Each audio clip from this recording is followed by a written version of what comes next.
Welcome to 1188 Outside the Box, where unconventional wisdom reigns and conversations know no bounds. I am your host, T. Liz. This week's guest is Karifah Bowen. Join us as we delve deep into this lighthearted discussion, uncovering the colorful aspects of life, the beautiful chaos of adulting, and evolving through self-accountability. Let's jump right in. Karifah, welcome to 1188. How are you? I'm doing well. How are you doing? I'm doing wonderful. You gonna tell us a little about yourself? Sure. Karifah Bowen, born in New York, but raised most of my life in Fort Lauderdale, Florida. Navy veteran, schooling, got my master's in computer information systems. I currently work as a cybersecurity engineer at an Australian insurance company. What brought you to Atlanta? Atlanta, my ex-wife, wasn't my wife at the time, was pregnant with my first daughter. Mm-hmm. So Fort Lauderdale didn't have as many career opportunities as Atlanta had at the time. So picked it up, moved up here, and made it work. Ever since, huh? Yep. So if you could describe your life here in Atlanta, Fort Lauderdale, childhood, now in 3 words, what would that be? What would those words be and why? Happy, consistent, solid. Like I said, happy is from, I just pulled that in from my childhood. I grew up, and I can tell you before, we didn't have that much money, but we were happy. Like, my mother made it happen and didn't have us, we didn't feel for us, so we felt happy. That didn't mean we have issues, but it didn't, I don't see the struggle that other people have with money because they kind of grew up where they didn't have money and they saw it. Right. I didn't really see it like that. So, consistent. I just try to always be consistent with the people that I care for and make sure I'm available to them and there for them when they need it. And solid.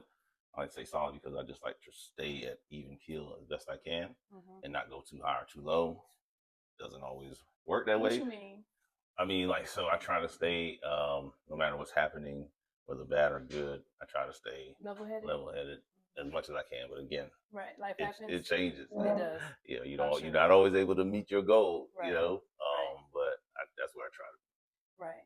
Generally speaking, hitting goals and resilience. What would you say, I guess, was a pivotal moment where you might have hit a wall or a failure? And how did you bounce back from that? Pivotal wall or failure? It was a while ago, early 2000s. And I left one company to go to another company. 6 months later, I got laid off. And I was still kind of early in my IT career. And so it wasn't like I could just hop to another gig or something like that. Right. And it was a struggle because didn't have that much saved up, but had to push through. And it actually ended up being the best thing for my career because I was able to find a job that kind of drove the rest of my career. So right. How did it change the path for you? So basically, it when I got laid off, it put me on the path to be in information security from an internal organizational standpoint. So it just changed the path of where I would have been in IT. Right. And you enjoy this more? I like this path, and it's been a good ride. What is cybersecurity? Cybersecurity is is protecting data, information systems of an organization from leakage. So leakage is if like your social security number gets sent out. Elon Musk got right now.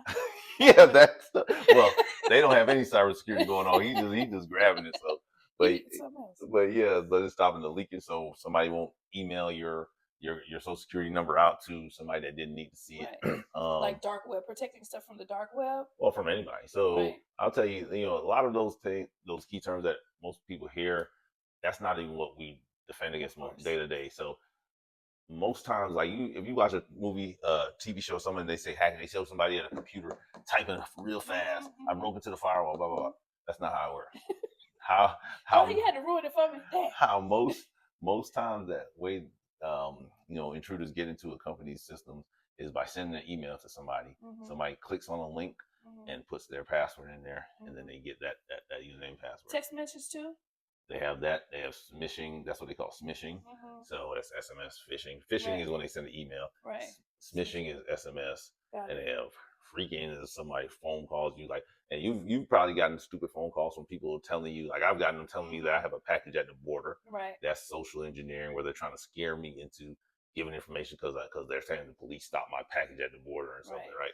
You know you don't have a package at the border. My sister got a ransom letter the other day saying that a ransom? Yeah, from somewhere saying that, you know, they gotta send like $10,000 Bitcoin because I see what you're doing in your house when you watch those porn and all this other stuff. She was like, well, at first she was scared, like, oh my God, I was going to do when she saw watch porn. She was like, oh, that's not me. I don't be doing that, so I don't know what they talking about.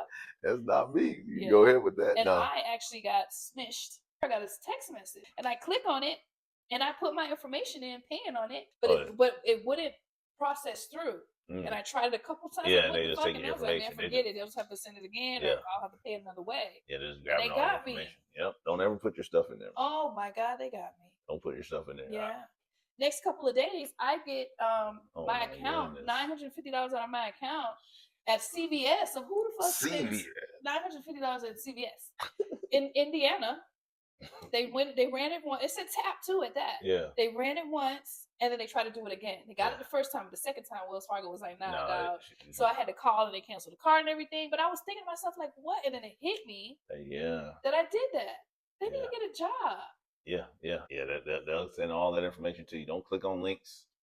They tried it. They got me. They won't get me again. You know now. I sure do. Advice. A good piece of advice as a man that you thought was a good piece of advice when you were younger, and as you navigated through life, you found that it wasn't such a good piece of advice. Oh man, that can go a whole bunch of places. I think I don't want to say it's a piece of advice, but I think men coming up in general are kind of socialized to kind of eat shit, right, and just deal with it, right? And while that's good for something because it keeps you going, persevering through some things, but sometimes you have to look at it. I don't feel like eating this shit anymore, right?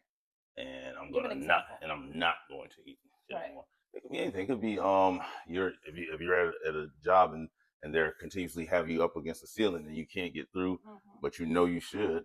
I mean, you don't have to stay there. Right. You know, you leave. If you're in a relationship with somebody and they're showing you that you're just an option, you know, you're not the person for them, right? You don't have to stay there just because you really like that person or love that person, depending on what stage of the relationship you're in, right? You don't have to stay there and just eat it just because you feel that way. You can say, you know what, I'm not gonna do that. That's not healthy for me. Right. So I think we're told that, you know, you kind of stand in that because that's what a man's role is kind of stand to persevere, I guess. To persevere and through. Suck it up. Exactly. Things like that. I think that doesn't necessarily. That's unhealthy. Always. Man, woman, child, all that. Exactly. Yeah, because I think a lot of times people place men in these roles as if they're not supposed to have emotions, right? They're supposed to be these emotionless beings that are walking the face of the earth. But baby boys cry. They come out of the womb crying. At what point is a man supposed to stop crying? Yeah. Right? Yes, toughen up. Yes, be the strength. But I think sometimes strength comes in being emotional, vulnerable, and crying sometimes if you need to. And being in a safe space to feel like you can do that. Yeah. So I've definitely I think on that, there's a lot of, I won't say a lot of people, there are people that, men and women that don't see men, their humanity in that, in men. And so don't allow men to have that kind of grace when it comes to showing emotion or, you know, saying, I'm not going to do that because that's not healthy for me. Right. You know, man's supposed to just do it. And that's why they go off the hinges. And that's when they go off the hinges or have health issues early. Or later and wonder why they're so sick or die early, heart attacks, aneurysm, strokes, because stress. You're stressing yourself out. You're trying to do something that maybe you shouldn't persevere on that. Right. Exactly. You know, maybe that's one of the things you shouldn't persevere on. You know, you have to kind of figure out, how do I figure that part out? Right. But there's certain things you're supposed to persevere about, right? Like, so if I have children raised, like, I have to persevere with going to work every day, even though I might not like it. I can't just drop because I have that responsibility. But there are other times where it's like, okay, that's not doing anything good for me. I'm all stressed out.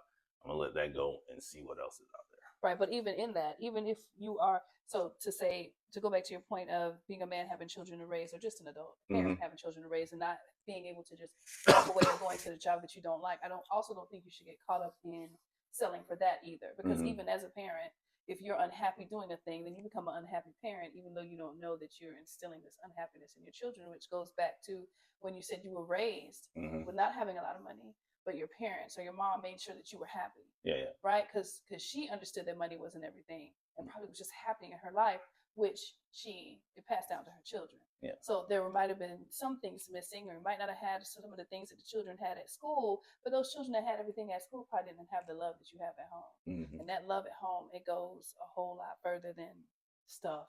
Children need love and they need safety. Yeah. Everything else comes second.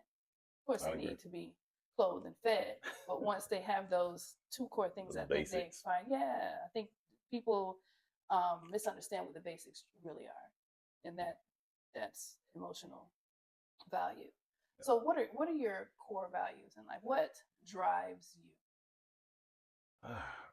I think my core value is of basically being a good character. So I try to stay within, the things I do, that I kind of say things I do when people speak of me, and they speak truthfully of me, will always line up to having. Put that on there, truthfully, right? I mean, people speak all kind of ways. So yes, they do. Will line up to showing some good character values, and to where I treat people correctly. That's probably the most important thing. Is that I treat you, I treat Tucks, I treat my children as correctly as I can, and operate in a love with them, and not be somebody that they don't know what they're going to get when they do. Right. I mean, they know. That's that solid too. Yeah. That's going to treat me correctly. I can take what he says as on face value because I know that's how he operates. You kind of want to have that kind of level of relationship with people. That's what I want. So that's probably my core value, I would say. Love or loyalty? Love or loyalty? With whom? Just overall. Over relationship? You're talking about just in life in general? Yeah, because I think that where do you want to take it? Love or loyalty? Let's say with romance relationship. Love or loyalty, even with homeboys and homegirls. I think they can be under the same blanket. For all of those, I'd rather have respect. I ain't asked you that though. I know. Just kidding. But I'll tell you, if we're gonna say one or the other, because to me, if those go hand in hand for me, right? So if I love somebody, I'm gonna be loyal. That doesn't make any sense to not have one or the other. Right. But I think people, I think respect, and what I mean is the person. If I'm asking what I want from the person I'm with, I want to operate in respect. So everything they do is respectful of me. Right. You know what I mean? Because I will do the same thing for them. I'm going to be respectful of them in everything I do. Right. And I think if you operate that way, that even if love and whatever breaks down, when that relationship ends and that respect that was still given all the time, then you can still kind of leave on decent terms. Right. When you lose that respect, you show. If I show you disrespect as I'm, trying to get out of a relationship, you're not going to deal with me after that, because I treated you disrespectfully. Right. I operated with you unkindly in that instance. So why would we still have anything after that, right? So that's what I'll say. So I would never say something to somebody that I haven't talked to you about already. You know what I mean? I'm not going all of a sudden when I fear that I'm no longer in love with this person, I'm going to start having a relationship with somebody else before we end that. You know what I'm saying? I'm going to end it. Right. And then, everything's understood. You know what I mean? Because of the respect. Because how you leave the relationship kind of shows how you value it. What's the difference between respect and loyalty to you? I mean, loyalty just means that I tell you that if we're looking at romantic relations, I tell you I am with you, right? And then I don't do anything that goes against it. So that's showing you loyalty. Respect to me is, even if I'm no longer wanting to be with you, I still operate with you correctly and close out that relationship. Right. You know what I mean? So I'm not going to, like I said, start a new relationship before. I'm not going to go to my friends or family and disparage you to them. using them. Yeah. Understood. Yeah. Do you think love goes away? Do you think it something? Do you think love is forever, or once you truly love someone, does that ever go away? Again, I think it's how you end it, Mm-hmm. right? So if I show you that I valued the relationship as we ended, there's always going to be something there if we loved each other, right? Mm-hmm. But if I show you that I didn't value it, if I, you know, I can say if somebody cheats, if somebody is, deceitful, blah blah blah, at the end of the relationship, then I can see that love disappears because that person that's on the receiving end of that is going to be severely hurt and damaged on that, and they're not going to see you the same way. So how can that love still be there? Well, I think that once there is love and true love, right, and I think the respect can go away. I think the loyalty can go away, but I don't think the love does.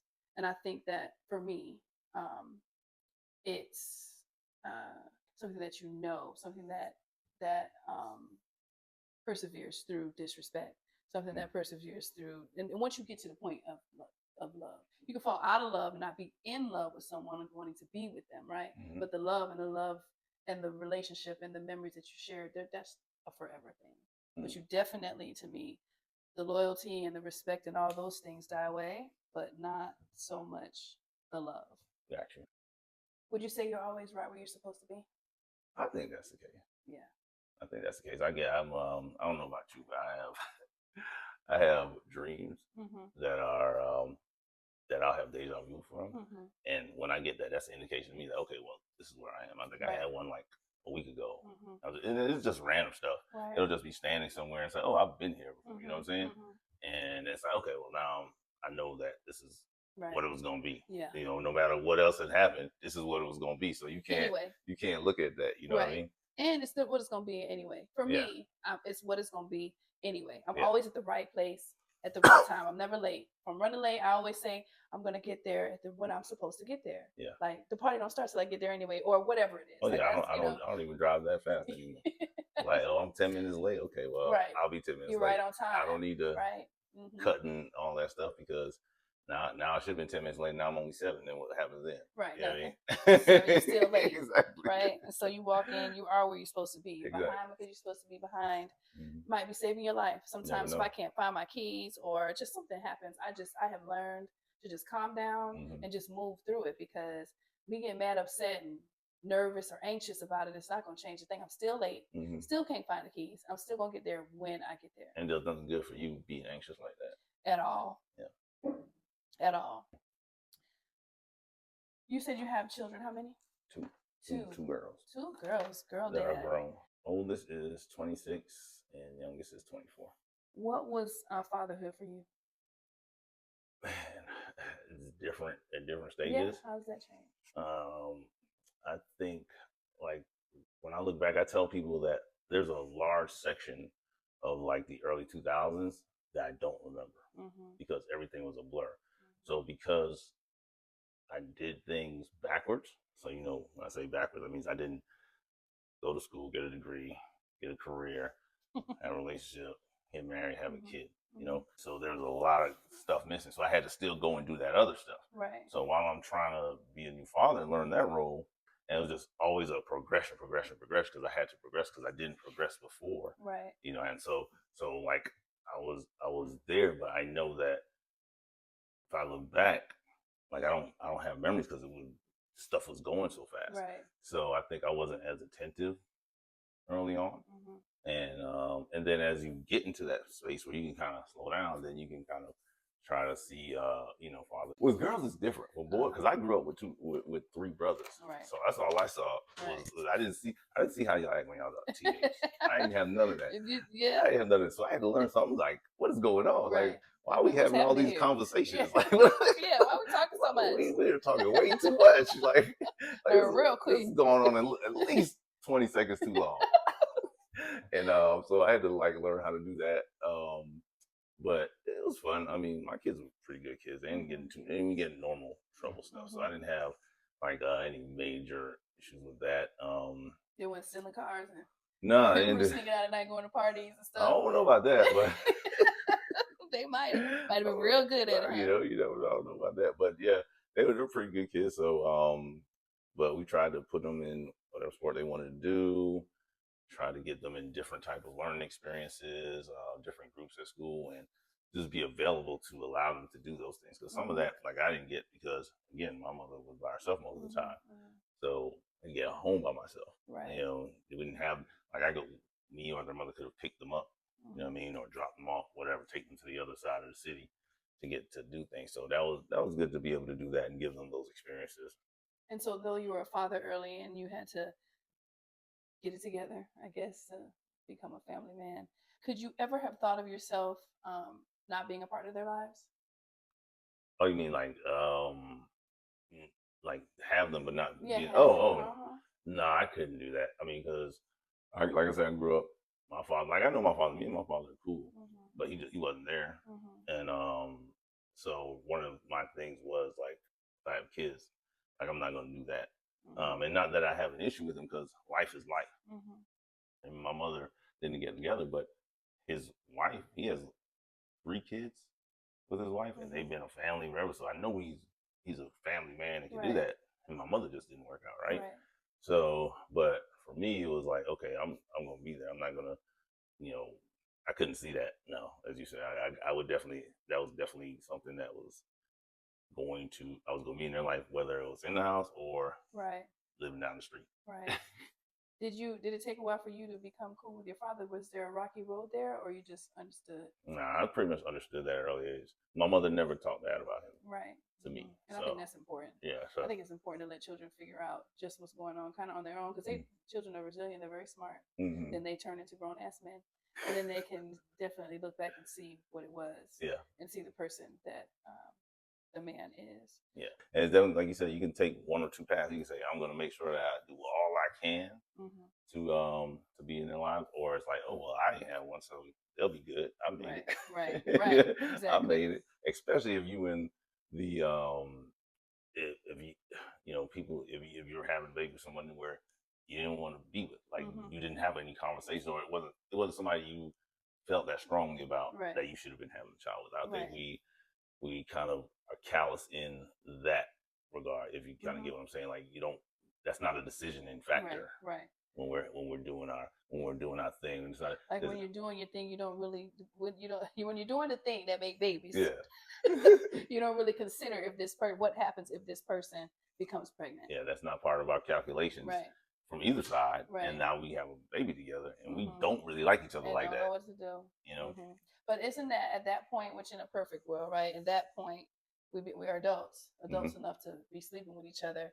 Then we step up and I realize it's not about us. Yeah. At this point, it's not about you. It's about the child and having to learn how to at least coexist to be able to co-parent. Yeah. But I don't think that sometimes we have a lot of adults emotionally immature. Yeah. And the mature part is, like, you have to be mature. And in that, okay, now I've made this, I've done this, I made the decision to do this. Nobody else made a decision. Right. The baby's coming of that. What am I going to do now? And the mature thing is to, okay, well, now I'm going to do what I need to do to make sure this child gets the kind of life that the best life I can give. They deserve. And some people don't see it like that. They're saying, well, I still need me. You know what I mean? And that's that immaturity. That's that immaturity. That's that selfishness too. Yeah. Yeah. What lessons have you learned in difficult relationships, and how has it influenced how you act in future relationships? I think my thing is really acceptance. So, whereas I think we try to force things a lot, right?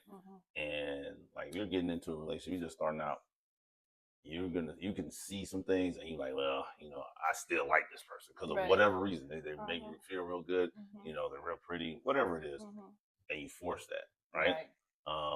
Whereas now I'm more like, okay, I don't think this is gonna work out. You know, nothing wrong. Not waste no time. Yeah, well, not even waste time. It's just like, this isn't gonna work, and you tell them that so that you can just move forward into find something that will work. So I try to stay out of bad relationships as well.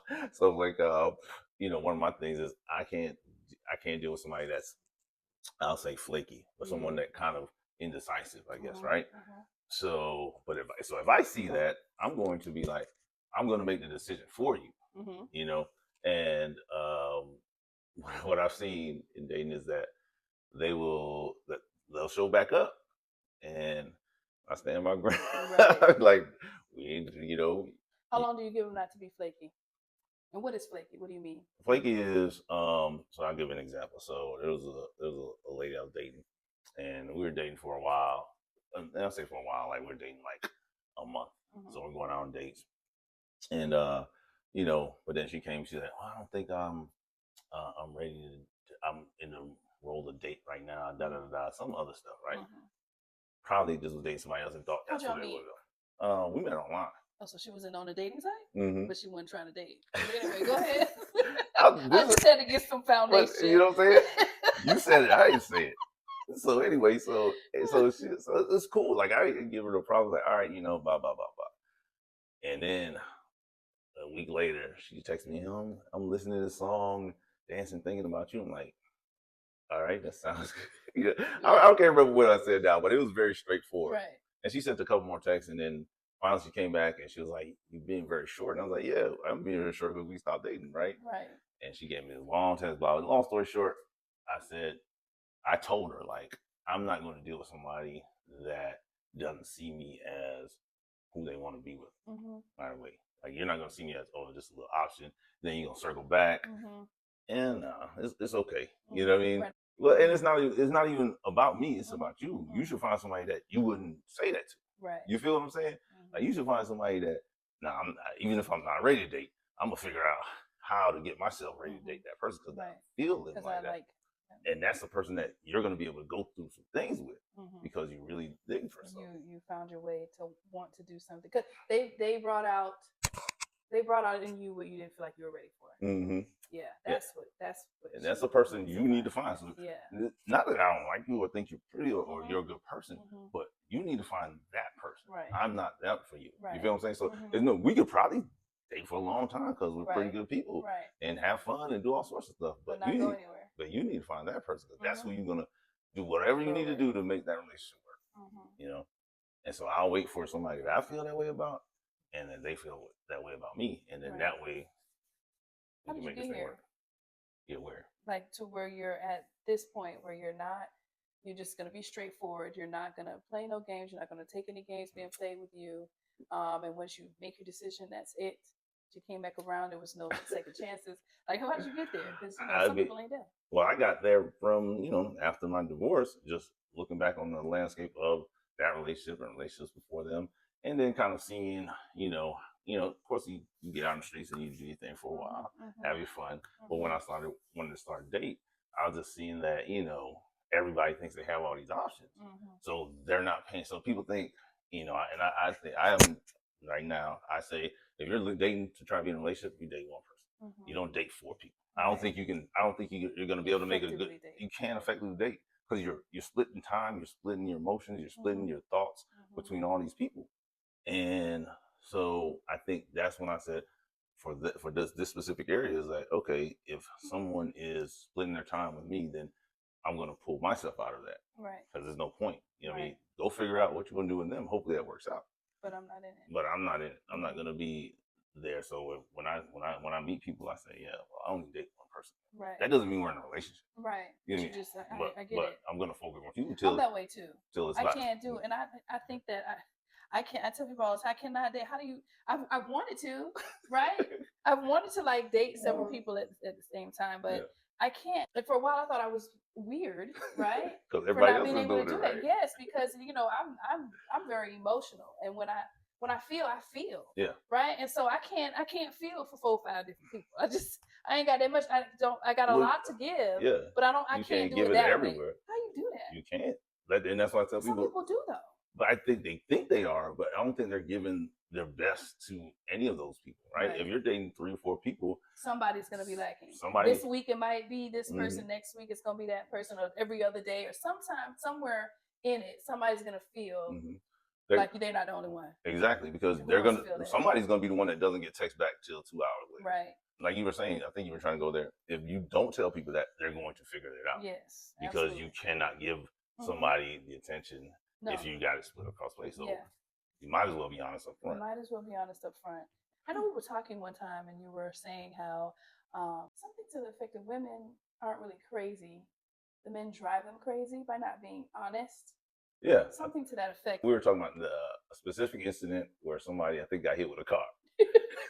We won't say the names, but no, we won't. But that person knows who they are. Right. No, but somebody got hit with a car. A guy got hit with a car. Mm-hmm. Somebody's trying to run you over, especially a woman, because women generally don't come out of that. You know, I'm broad basing that, but that if you're getting hit with a car by a woman you had a relationship with, you have done it's built up to that. You've done a lot of things. You know what I mean? And I don't know, she could have done a whole bunch of things, but if you're getting hit with a car, you've also done some things. Yes. You know, because that's a drastic thing. So so you have to, and that's why you operate with respect. Because what happens, right, is your mind is hearing something, right? Like you're hearing that this person is telling you that it's just me and you. But their actions are causing the feeling. Yes. That's why people talk about feel. Yes. Because the actions are disruptive to that. Yes. So now there's a fight inside you because your mind is saying, because you know better. Yeah, exactly. You're not stupid. You know what I mean? You're not stupid. So now you're fighting because you really want to believe that y'all are locked in. Right. But that person's showing you not. And then all of a sudden. And then they lie about it. And they lie about it. You ask and then you lie, they lie. And then you begin to feel that's another battle inside. They tell them the truth, they lie to you, but I know I ain't crazy. But then you become more outraged because you're being lied to. So it's a volcano. Yeah, and it erupts. And so that's the same way I talk about acceptance. You manage that type of situation with accepting what's being shown to you. Right. You can hear somebody telling you something, but you know actions. Everybody actions speak louder than words. We have heard that since we were 2 years old. And it's the truth, ain't it? And it's the truth. So when you see those actions, you gotta accept it. You don't need to go back and get them to lie to you again. You just accept, this person is dealing with other people, and I don't want to be in that relationship, and just let them know, hey, this isn't gonna work for me. Right. Because you're not stupid. Right. So you can just make the decision. You don't have to get closure. You don't have to get the full blown truth because you already know it. That's why you having that battle inside you. Right. But sometimes you need to hear the truth from that person. And I know that you have to. I think sometimes you want to. Yeah, want. Yeah. I don't think you need to. Yeah, I think that's the thing is that we want them to say it so we can say, I knew it. Right. But here's the thing, you don't got to say nothing. We good. You know what I mean? And be able to walk away. It takes a certain type of strength to be able to do that too. Yeah. You have to be confident in your own discernment. And I think it also can relate to self-worth too. That is true. Because if you don't see yourself as valued, you'll let somebody show you that you're just an option and they're choosing other people over you, but they can still come back to you at any point, right? And you'll be there. And at some point, you're gonna have to say, "Nah, that's not gonna happen," or you're gonna continue getting hurt. Right. Maybe you do that one person, but don't do it the second person. Right. Exactly. Once you done that battle once, don't do it again because you'll the same thing will happen you'll be hurting. And then how are you gonna be good for the person that wants to be good for you if you let so many people operate with you like that? Right. Because now you're gonna be second guessing them when they trying to do the best that they can for you. And they doing nothing wrong. And now they're gonna get tired of that, right? So when you're dealing with people, when you see yourself, when you look back on a relationship and you say, okay, I found my faults in there, and you try to correct it. You want to correct it not just for you, but for when you get into with somebody else that you can operate with them correct. Right. Yeah, you have to be able to assign that to that person. So you have to be able to say such and such person did this, and for me, I'm gonna go everybody. For me, I like looking at, well, how did I allow that to be? Right. You know what I'm saying? Because when I can say, okay, this person did this, but I allowed it because I was doing this. I wasn't operating in this way. I said my core value or said I would accept what people showed me. And I didn't do that in this case. They showed me that they weren't really that into me, but I still continued to pursue, like they were. And then come to find out, they were dealing with somebody else. Right. When you knew that. And you didn't. So now you've allowed yourself to be in there. So now when I go to that person, that was that instance. When I go to you, clean slate, and I'm gonna go back to my value of just accepting what you do, and that's good and bad. Because I've been bringing up the bad, but that's good. That is good. You know what I mean? Clean slate. It's difficult to do. Yeah. But it's what we're supposed to do. Mm-hmm. Like you said, I like when you said assign that to that person. Yeah. And leave it there. And leave it Don't there. carry it on to. So when that person brings you roses, you don't second guess him. Like, he bring me roses. Right. You accept it fully. Right. You know what I mean? Until he shows you different. You accept fully all the good stuff they're bringing to you. And I think that's if you can get to where you're operating like that, then more of your relationships will be healthy. Right. And then you can do that with friends. You can do that with parents, coworkers. Like, I'm gonna treat you correctly, and I'm gonna accept that you're treating me correctly until you're not. What does success mean to you, and how has it changed throughout your life? I think growing up, like, success, what they tell you success is having money, having, with men having good looking women, but money, good job. Like, I used to, when you say success, one of my favorite movies was Secret of My Success. And that's what Michael J. Fox, he was like some guy from the country, and he went to New York because everybody went to New York back in those days.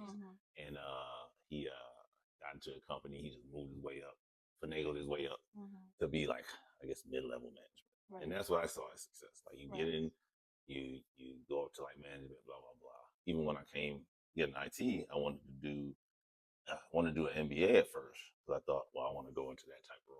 That's the success role. That's what I saw as success. Now, as I got older, success is, kind of it's cliche, but it's like the relationships that you have with people. You know what I mean? Like, a lot of my friends I've been friends with for decades. You know what I mean? I think that's success. You know what I mean? Like, we've been able to, and of course, life changes, so everybody's doing it. You don't get to see each other like you used to or whatever. But I've had friends that for decades, but I've also had friends that I made since I've been here for decades again. You know what I'm saying? That's, I have a group of friends and I think I know their family, I know their kids, I know their spouses. We've been to each other's celebrations for birthdays, kids' graduations, yada yada yada, anniversaries, all that stuff. And I think that's success. Because I think that's what you're going to look back on. Right. You know what I mean? That's what you're going to remember kind of when you're laying sick in the hospital, right?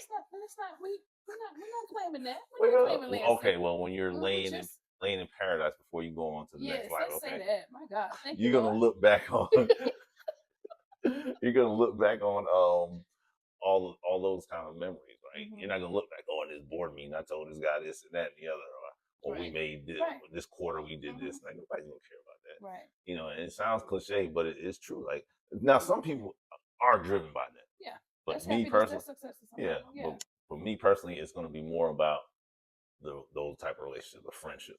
If you could talk to your 11-year-old self, what would you tell him? 11 years old. So 11 years old, we live in Miami. 305. Yeah. Miami Gardens. Miami Gardens Drive. I didn't know that you was ever in Miami, though. Yeah. Went to 11 years old. I was at Norland Middle School. And I would have got Cicely's phone number. Are you Oh my gosh. Cicely's phone number, man. You would have told him to get Cicely's phone number? Yeah. What you would have did with Cicely? Probably nothing. But I would say, man, you gotta go get it. Oh man. Yeah. Get Cicely number. Get that Cicely's shit number. Is hilarious. That's what I'm telling you, man. Cicely. If you're listening, Cicely, please hit them up on the social media channels. Oh, no. Don't do it. Don't do it. We good. You gotta remember, you gotta leave some things as a past. You know what I mean? Because then you ruin it, right? Leave them where they at. Because I tell people, a lot of people, the fantasy. She can say the fantasy. Yeah. It might ruin it. She can become a reality. I tell people, like, you have a crush, man. Sometimes you just gotta leave it as a crush, because when you try to address it, then you gotta actually deal with a real person. Right. And you might not really even like that real person. So yeah, leave it there. I agree with that. If you could collaborate with anyone in the world, anyone, living or dead, what would you do and why? Collaborate with anyone, living or dead. Oh gosh, I've never heard that question before. That's a good question. And I can collaborate on anything? Anything. I don't know. I don't have a good answer for that. So I'm trying to think let me look at where I want to go. You know what? I'm making those juices. I actually got them juices there. All right now. So maybe let me get one of them bee juices. I would collab with one of them Marleys to get their name on my juice. I know that's right. Ain't smart. And put that out there and make some money. You think you would want to do that? Do you think you want to go big and start a business? Is entrepreneurship in your I spirit? don't really like entrepreneurs. I like those juices, but I do. I like making them. So I need to perfect it. So the one I'm making now is it's a lot of beets, so it's for blood pressure stuff. But I want to look into making some other ones to see if I can make them. Why beets? Why blood pressure? You got blood pressure stuff going on? You trying to prevent it or what? I'm trying to keep it from going on. Right. so Naturally. I do. I go to my doctor every year. So and like over the last year, it was like okay, it ticked up a little bit. So I started, well, what's good for that? The only problem is like it's like a catch-22 because you got to manage that, but like beets, you got to manage because that has sugar in it, so you got to manage the other side of it. So but it's natural sugars. But it's natural, yeah. So it's not I don't like add anything in there. it's not because people once you at a certain point, yes, but people try to they confuse like man-made sugar with sugars from our fruits, vegetables, stuff, which is not the same. We don't digest the same. Our bodies don't take to it the same. So, but so you're a believer that our bodies can heal itself if we feed it properly. Yeah, I do believe in modern science, but I don't think I think you can help. You know, I think you can definitely do the right stuff, and I'm not great at that, but you can look if you have an ailment, you can say, okay, well, what works with that, and I can add that to my diet. I'm taking all sorts of vitamins now, which I never took before. Yeah, but it's also for men, especially go and lift some weights. Yes, for women and women. Yeah, lifting weights and working out. I think women can get away with probably like body weight exercises. I think men at some point you're gonna have to put some weights. They can. But even after a while, when women are just doing body weights, our body gets used to that too. That's true. So we gotta add it. I can't say I don't believe in modern medicine, but I do think that it is sick care versus health care, and that they know because a lot of the things that they make are synthetic to the natural things that we can find in our herbs. And as you know, Bushmen in Jamaica, they live forever because they're my Bushman. And so they, they don't be on what they be on here. So but I think but also they don't sit down like we sit, and they move, and they're in the sun. I think that part of it is major. I think we don't get enough sun at all. And that's why a lot of us are vitamin D deficient. All of us. And they say that we really can't get it from the sun, but I think that is the best place to get maybe it. Maybe not here, right. But it's just a difference. So if you go in the Caribbean, South America, that sun that they're in all the time, I think protects them and keeps them up. I think it burns out all of it gives them that, but I think it burns out a lot of the toxins as they're moving about and they're getting hit with the natural sun versus us sitting in the AC and fluorescent light and doing a computer. You know what I mean? It's just a whole different lifestyle. I think their bodies and just also operate because better. the seasons change here, right? So there's a part of the year where we just naturally inside. There's naturally not a lot of sun. I tell you, when we came back from Panama, my back started. I ain't feeling no back pain in Panama at all. Right. When I came back, you started feeling that back tightened up so quick. I was like, all right, see, it's and it was cold fresher air. Yeah, it was fresh air. All that was there. It's just different. I didn't know that. Yeah, purpose. What's your purpose? You feel like you're living in your purpose? I feel like I'm living in my purpose. I think your purpose changes. It does, absolutely. I think your purpose changes. And I think I have been living in my purpose, and I think my purpose is getting redefined. And what is that? I don't know yet. What was your purpose? What? Because I think that through life we live, we have several, right? And we have callings, and then we have purpose. Yeah. And as we change and evolve, and experiences mold and shape who we are, our purpose changes. But it's the same core value. Like for me, I think purpose in general is service, right? It's more beyond yourself and extending out to others and serving other people. Because I'm still trying to find what it is, but I know I'm living in it really at this point because I find so much joy. Even in this podcast, I find joy talking to people, getting to know them better and kind of working through some things and maybe thinking about things you wouldn't have thought about before, just all that. Yeah. Something led to do that. And I find that when I just flow with it, with the ideas that are given to me, because I think it's divinely by God that I'm even doing this because I'm doing it. Yeah. Because we commit to or have ideas to do several things, but when they actually are coming to fruition and you're actually making plans and scheduling shit and doing it, you kind of and you feel good about it. That's purpose for me. Yeah, I think mine. When you say service, I think mine has been caretaker. I think I've taken care of a number of people just throughout life.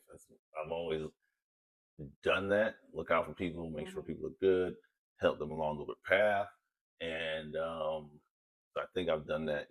Just throughout that period, and then probably every day you don't even know it. Yeah, and so now I'm looking to see how that plays out, and how can I turn that into something like either in the business world or volunteering. I've been doing volunteering at least once a month down at the food bank.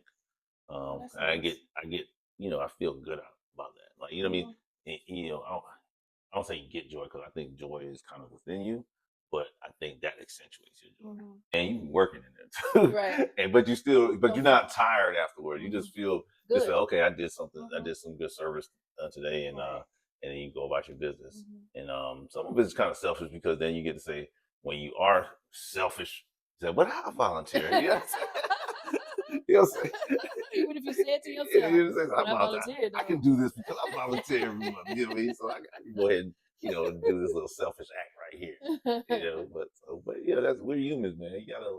You gotta allow yourself to be human too. Yeah, you do. You gotta give yourself grace. You can't just be stressing your own self out. Right. Because what's else gonna help? Yeah, it's not gonna help. It's gonna have you anxious. Right. So you gotta say, you know what? Yeah, I'm gonna be selfish, and own it. Right. Like, don't hide it. It's okay to be selfish sometimes. Yeah, just own it.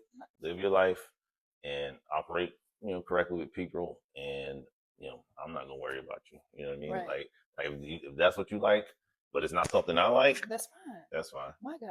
Yeah, I had this discussion just yesterday, because we're talking about social media and the fact that you can't even have your own opinion.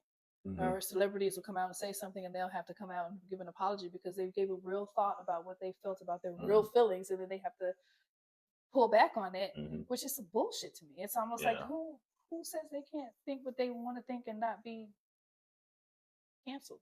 Yeah. So I think that that's the beauty in life, is us being individuals with our own train of thought, our own paths, and able to talk about it and agree to disagree on certain things, or learn from each other because we have different points of views, and not all just being robots. Yeah. And they would cancel my ass because I'm not apologizing for something that I mean. Yeah, I mean, and I think that first, I don't think they need to apologize, because if that's what's on their mind, they should say it. Right. But I think they should also allow that the people that have an issue with it to criticize them. Yeah. Now, canceling, I mean, right. Criticize me, but criticize them based on it, have a conversation. Right. But yeah, don't just come back and apologize, because sorry, you're not being sincere. Because exactly, so it doesn't. No, you don't get forward any kind of way. You can't, if you know what I mean. You can't, if you just come back and say, I apologize, right? And then it just goes away. You never have a conversation to go find out something you maybe didn't know. Right. You know what I mean? And the other person doesn't have a conversation to find out something they didn't know. Right. Y'all just apologize. No, yeah. Y'all yelled, apologize. No forward movement. There's no movement anywhere. No. So I think that they need to allow those conversations, as long as they stay at just conversations, and they don't need to play out in public. I'm like, why is it my business? Why do I care about it? I'm nosy. I don't want to be the nosiest people you will ever meet. But some things, I'm just like, so. Some people put out a lot, and there's a couple other ones that you just don't know. Right. They just do whatever they do. Right. And they don't post it. Right. You know what I mean? They and their life is lived in a way that they don't have to showcase it outside. I'm an entertainer. Right. I'm singing.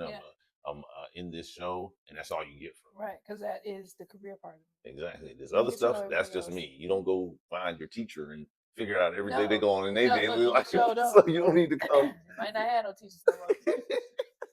Yeah, because I know some teachers.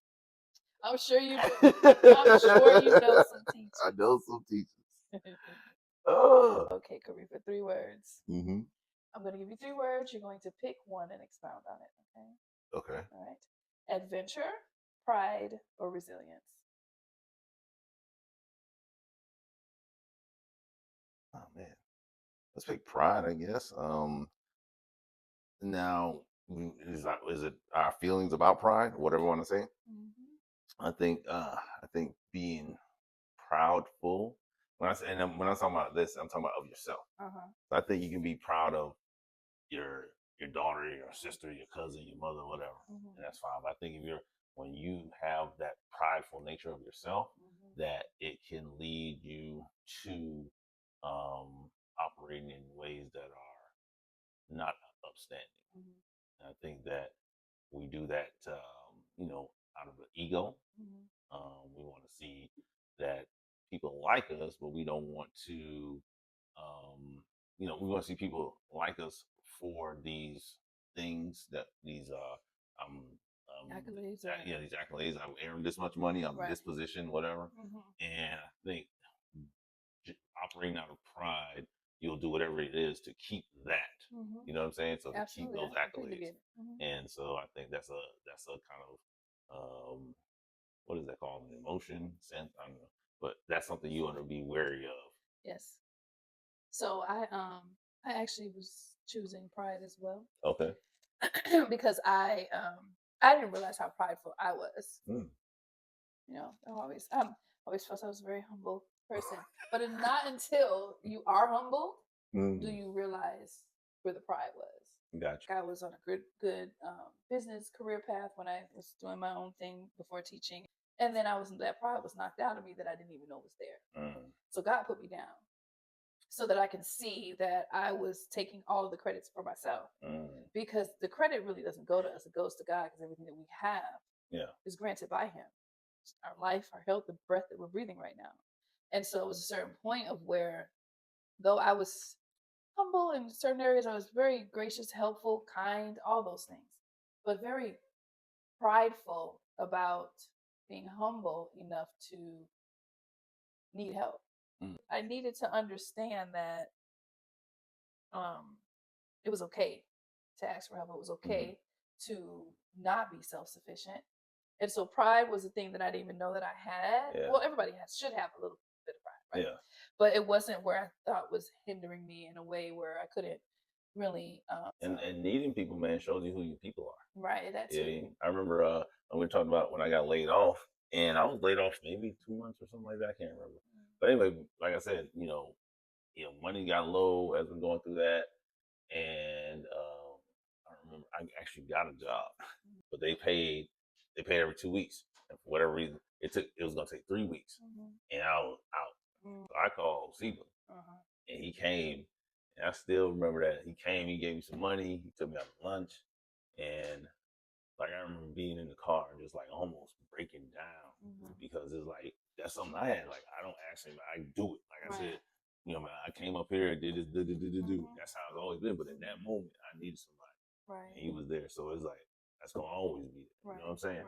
So in those moments, you kind of see who your people are, and that's the good part about being down, because now you know. Because the people that didn't show up or didn't answer the call, now you know where to put them. You know what I'm saying? Yes, because I'm very guilty and have been very guilty of not wanting to show my hand, I guess, of needing the help, and so you you don't get to see who those people are because of the pride or whatever. You don't let those people stand in that gap for you. You know what I'm saying? Yeah, which could be a very unhealthy place too. Because you are the reason why, or I was the reason why. I mean, I felt like I didn't have anybody that could help, or who can I ask? I don't have nobody I can ask because I was so used to not asking, right? You just got it done. And shameful about asking who maybe I could ask, or just a lot that you learn about yourself when you're down.